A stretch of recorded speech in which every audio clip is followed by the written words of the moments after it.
बेले बेले आम जीवन में एमिति अनेक समस्या आसी जाए जार सामना करने आम पाई कष्टकर हो पड़े। जीवन एमिति एक मोड़े नहीं ठिया कर दिए जोठी आमको कौन रास्ता नजर आसी न थाए। आम एते चिंताग्रस्त हो जाऊ जे ठीक से जीवन जीवा आम पाई कष्टकर हो पड़े। आ प्रति राति यही चिंता सबू आम मस्तिष्क उपरे एते गभीर प्रभाव पकाए जे आमे ठीक से सोई भी पारुना।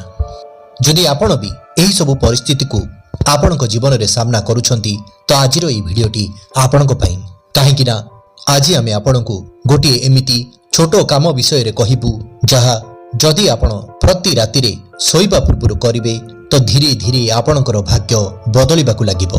तो भिडियोटी शेष पर्यंत देखंतु काहेकि ना यह भिडियोटी आपणक पई बहुत मूल्यवान हेबाकू अछि। तो आसंतु संपूर्ण कथा जानिबा।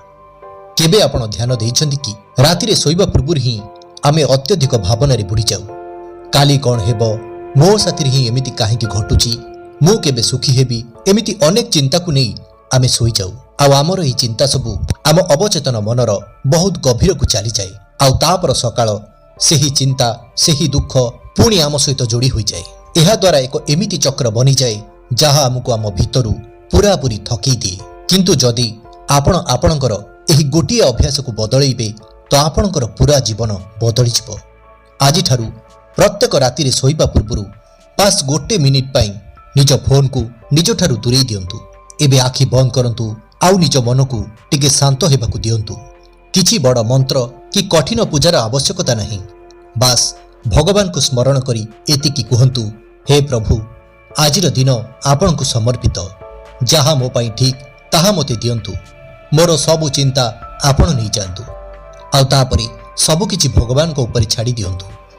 सत हेउछि एहा आमे आम जीवन रे प्राय सबु जिंस को निजे संभाळिबा को चेष्टा करू। एथिपाई बेले बेले आमे थकी जाऊ। किंतु जेबे आपण किछि जिंस भगवान को ऊपर छाड़ी देबे तो देखिबे से आम जीवन को संभाळी नेबे। होई पारे आपणकर समस्या तुरंत शेष न होई पारे, किंतु आपणको आपणको भितरु बहुत मात्रा रे शांति मिलिबो। आउ सेही शांति आपणको मजबूत करी गढ़ी तोलिबो। आज राति रे केवल गोटिए थर मनरु एहा करिक देखंतु, ता भी बिना कोनसी संदेह रे। तापरे देखंतु धीरे धीरे आपणकर भावना बदलिबाकू लागिबो। ता सहित आपणकर ऊर्जा भी बदलिबाकू लागिबो। आउ जेबे आपणक भावना बदलिबो तो आपणक जीवन भी संपूर्ण बदलिबाकू लागिबो।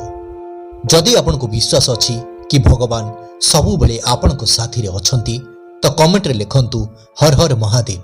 आउ एही भिडियोटी को सेही लोकमानकु पठांतु जेउ माने एबे तांको जीवन रे बहुत चिंतित अछंती।